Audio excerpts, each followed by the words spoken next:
Hey everybody, how's it going? I tend to try to avoid places like Twitter and Facebook because I read stuff that just it winds up aggravating me. But since I've been getting more involved with Right to Repair with this new organization, I set up a Twitter account and a Facebook account so that I can do just some basic communications from time to time.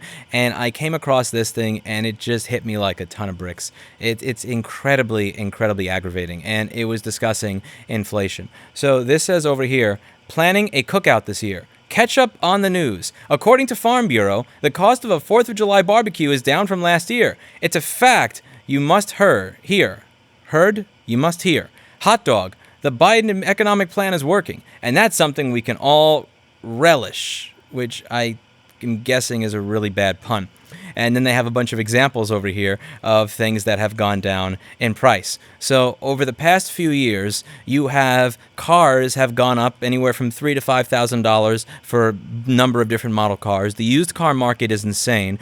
My insurance company had to rent me a crappy rental car for 2 weeks for a half broken down Nissan Sentra. It cost $1,800 for 2 weeks to rent that piece of crap. Houses are going for $100,000 to $200,000 to $300,000 more this year than they were just a few years ago. But I can get cheese for 1% less than last year. Sliced cheese is down 1%. So who wants to talk about inflation?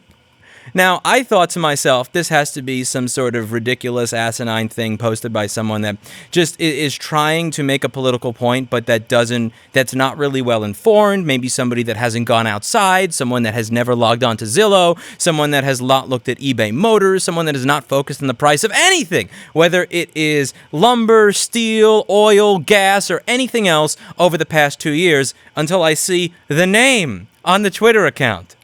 White House.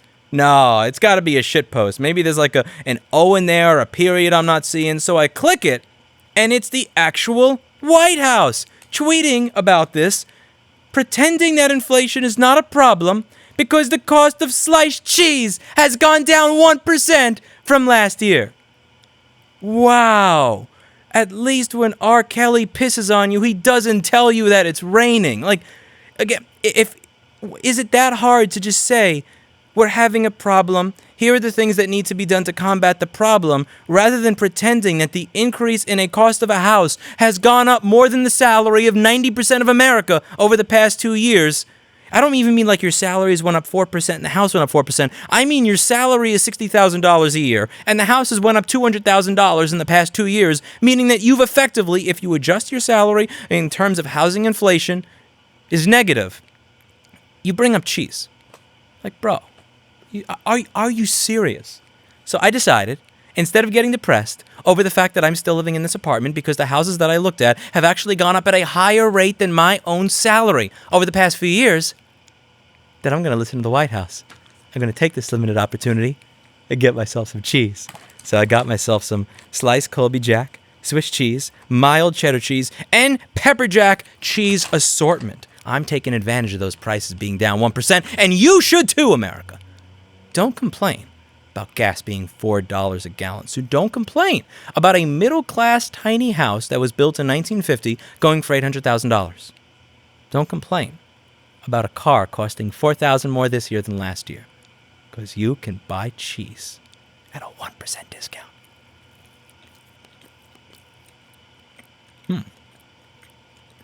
It's good stuff. It's good. I'm glad I got this kit. Honestly, even if it costs 1% more, I'd still appreciate it.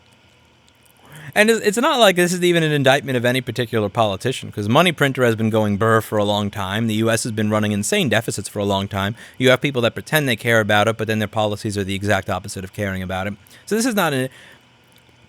And I remember that there were people out there that thought that when Trump left office, that there would be less shit posting on Twitter. And whether you liked or didn't like Trump, he was an effective Twitter shitposter.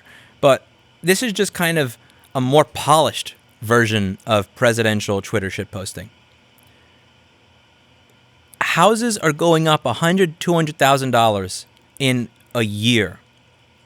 And you're talking about a 1% discount on cheese. I'm sorry to be repeating myself. It's just, I can't believe this shit is actually getting posted. It's almost like they want to figure out, how can we out shit post Trump on Twitter? That's it for today, and as always, I hope you learned something. Get yourself some cheese while the savings last.